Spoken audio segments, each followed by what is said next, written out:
ಈ ರಾಘವೇಂದ್ರ ಅಂತ ಕಿಡ್ನಾಪ್ ಮಾಡಿ ಕರ್ಕೊಂಡು ಬಂದಲ್ಲ ಚಿತ್ರದುರ್ಗ ದರ್ಶನ್ ಅಭಿಮಾನಿ ಸಂಘದ ಜಿಲ್ಲಾಧ್ಯಕ್ಷ ಅವನ ಮನೆಗೆ ಇವಾಗ ಬೀಗ ಹಾಕ್ಬಿಟ್ಟಿದ್ದಾರೆ. ಚಿತ್ರದುರ್ಗದ ಮೇಗಳಹಳ್ಳಿ ಗಣೇಶ್ ನಗರದಲ್ಲಿ ಆತನ ಮನೆ ಇದೆ.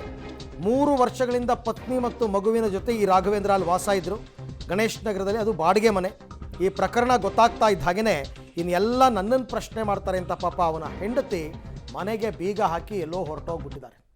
ಪೊಲೀಸರು ಬರ್ತಾರೆ ಅಂತನೋ ಅಥವಾ ಸ್ನೇಹಿತರು ಮನೆಗೆ ಬರ್ತಾರೆ ಅಂತನೋ ಇವ್ರಿಗೇನೂ ಗೊತ್ತಿರಲ್ಲ. ಅವರೆಲ್ಲ ಮುಗ್ಧರು. ಚಿತ್ರದುರ್ಗದ ರೇಣುಕಸ್ವಾಮಿ ಕೊಲೆ ಪ್ರಕರಣಕ್ಕೆ ಸಂಬಂಧಿಸಿದಂತೆ ಈಗಾಗಲೇ 13 ಜನ, ದರ್ಶನ್ ಸೇರಿದಂತೆ 13 ಜನರನ್ನ ಕೂಡ ಬಂಧನ ಮಾಡಿ ವಿಚಾರಣೆ ಕೂಡ ನಡೆಸ್ತಾ ಇರುವಂಥದ್ದು. ಈ ಪ್ರಕರಣದ ಪ್ರಮುಖ ಆರೋಪಿಯಾದಂತಹ ಚಿತ್ರದುರ್ಗದ ದರ್ಶನ್ ಅಭಿಮಾನಿ ಸಂಘದ ಜಿಲ್ಲಾಧ್ಯಕ್ಷ ರಾಘವೇಂದ್ರ ಮನೆ ಮುಂಭಾಗದಲ್ಲಿ ನೋಡಬಹುದಾಗಿದೆ. ಮನೆ ಮುಂಭಾಗದಲ್ಲಿ ಅವರ ಮನೆ ಸಂಪೂರ್ಣವಾಗಿ ಲಾಕ್ ಆಗಿರುವಂಥದ್ದು. ಈ ಮನೆಯಲ್ಲಿ ಅವರ ಪತ್ನಿ ಮತ್ತೆ ಅವರು ಇಬ್ರು ಕೂಡ ಜೀವನ ಮಾಡ್ತಾ ಇದ್ರು ಅನ್ನುವಂತಹ ಮಾಹಿತಿ ಕೂಡ ಇಲ್ಲಿ ಸ್ಥಳೀಯರು ಕೂಡ ಹೇಳ್ತಾ ಇದ್ರು.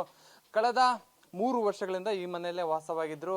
ಈ ಪ್ರಕರಣ ಯಾವಾಗ ಬೆಳಕಿಗೆ ಬಂತು, ರಾಘವೇಂದ್ರ ಯಾವಾಗ ಅರೆಸ್ಟ್ ಆದ್ನೋ ಆ ಸಂದರ್ಭದಿಂದಲೂ ಕೂಡ ಮನೆ ಲಾಕ್ ಆಗಿದೆ ಅನ್ನುವಂತಹ ಮಾಹಿತಿ ಕೂಡ ಇಲ್ಲಿ ಸ್ಥಳೀಯರು ಕೂಡ ಹೇಳ್ತಾ ಇರುವಂಥದ್ದು. ಪ್ರಮುಖವಾಗಿ ರಾಘವೇಂದ್ರ ಇಲ್ಲಿ ಚಿತ್ರದುರ್ಗದ ದರ್ಶನ್ ಅಭಿಮಾನಿ ಸಂಘದ ಜಿಲ್ಲಾಧ್ಯಕ್ಷ ಆಗಿರ್ತಾನೆ.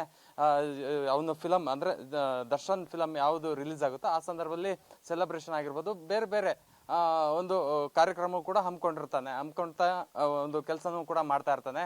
ಆದ್ರೆ ರಾಘವೇಂದ್ರ ಒಂದು ರೇಣುಕಾಸ್ವಾಮಿ ಕಿಡ್ನಾಪ್ ಮಾಡಿದ್ದು ಆತ ಪ್ರಮುಖ ಆರೋಪಿ ಅನ್ನುವಂತ ಒಂದು ತನಿಖೆ, ಒಂದು ಮಾಹಿತಿ ಕೂಡ ಪೊಲೀಸ್ ತನಿಖೆಯಲ್ಲಿ ಕೂಡ ಹೊರ ಬಂದಿರುವಂತದ್ದು.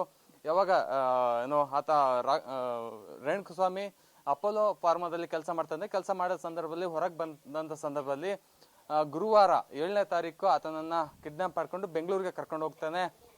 ಅದು ಪ್ರಮುಖವಾಗಿ ರಾಘವೇಂದ್ರನೇ ಕರ್ಕೊಂಡು ಹೋಗ್ತಾನೆ ಅಂತ ಮಾಹಿತಿ ಕೂಡ ಲಭ್ಯವಾಗಿರುವಂಥದ್ದು.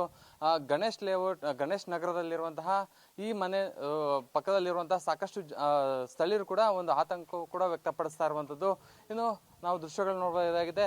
ಇದೇ ಏರಿಯಾದಲ್ಲಿ ಅವರಿದ್ದು, ಅಂದ್ರೆ 3 ವರ್ಷಗಳ ಹಿಂದೆ ಅವರು ಈ ಮನೆಗೆ ಬಂದಿರ್ತಾರೆ ಅನ್ನುವಂತ ಮಾಹಿತಿ ಕೂಡ ಹೇಳ್ತಾ ಇರೋದು. ಇನ್ನು ಸ್ಥಳೀಯರನ್ನೇ ಮಾತಾಡಿಸ್ತಾ ಹೋಗೋಣ. ಸರ್, ಎಷ್ಟು ವರ್ಷ ಆಯ್ತು ಇವ್ರು ಬಂದು? ಇಲ್ಲಿಗೆ ಬಂದು 3 ವರ್ಷ ಆಗಿದೆ. ಇಲ್ಲಿ ವಾಸವಾಗಿದ್ರು. ಅವರು ಯಾವಾಗ ಬರ್ತಿದ್ರು, ನೈಟ್ ಬರ್ತಿದ್ರು, ವಾರಕ್ಕೊಂದ್ಸಲ ಬರ್ತಿದ್ರು. ಬಂದಾಗ ನಾವು ಬೆಳಗ್ಗೆ ಕಾರ್ನಾಗ ಹೋಗೋದು ನೋಡ್ತಿದ್ವಿ. ಅಷ್ಟೇ. ಇಲ್ಲಿ ಯಾವ ತರ ಇದ್ರು ಸರ್?